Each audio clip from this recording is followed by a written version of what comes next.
Welcome to Session 1 of the Unit of Competency Work within a Relevant Legal and Ethical Framework, National Code Number CHC CS 400A. This unit describes the knowledge and skills required to work within a legal and ethical framework that supports duty of care requirements. This unit is all about having the skills relating to an understanding of legislation and common law relevant to your work role, following the organisation's policies and procedures, working ethically, and recognising and responding when the client's rights and interests are not being protected.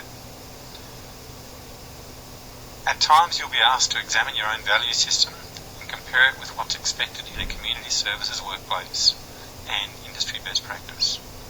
You'll also be asked each week to complete exercises that apply when you've learned to a case study or scenario or workplace environment.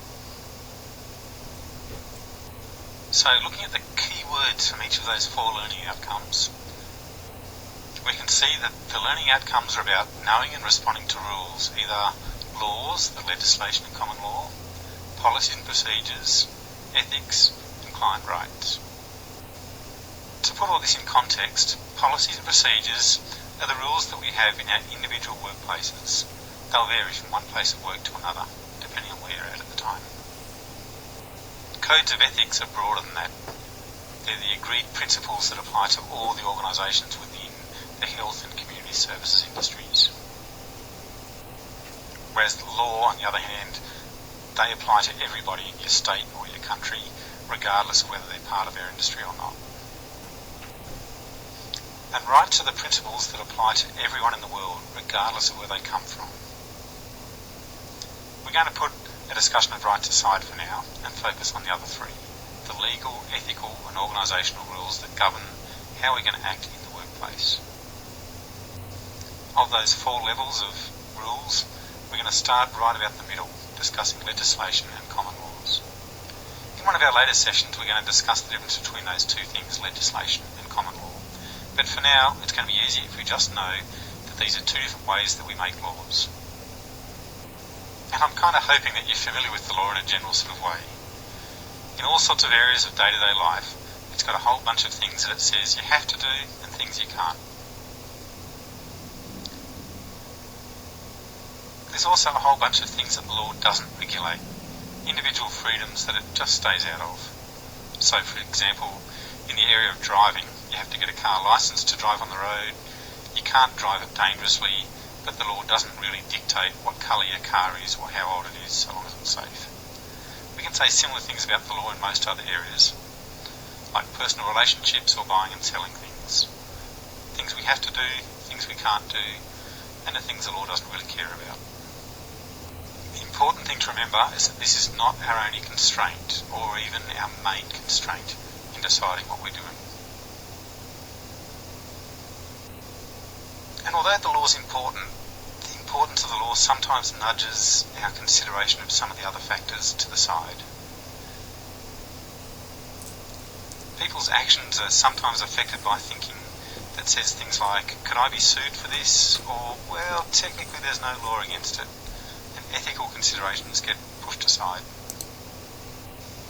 Which is unfortunate, because it's often easy to think in terms of ethical considerations supporting and overlapping with legal ones. I mean, sure, there are areas that are legal only. Things like dog licensing and taxation are the obvious examples. But our actions are also directed by a bunch of areas that the law is not concerned with, that our ethical principles are.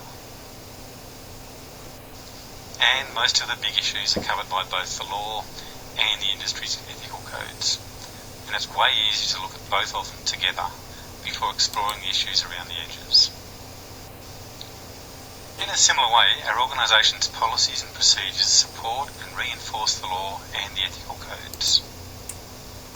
They also make it clearer exactly how we're going to implement the law and the ethical code in our particular setting. And finally, agency policies and procedures add things specific to that organisation, often relating to their own organisational culture, or their own organisation's history. So with our three overlapping circles we have the general principles where the bulk of the information lies, where all three are supporting and reinforcing each other. We have specific legal constraints in addition to those. We have extra ethical constraints that also dictate how we're behaving. And we have additional areas specific to that organisation. In our next sessions, we're going to be using this model to explore how we need to act regarding specific legal and ethical issues, such as privacy, confidentiality, our duty of care to clients, and equity and access, as well as areas about specific client groups such as youth and disabled people.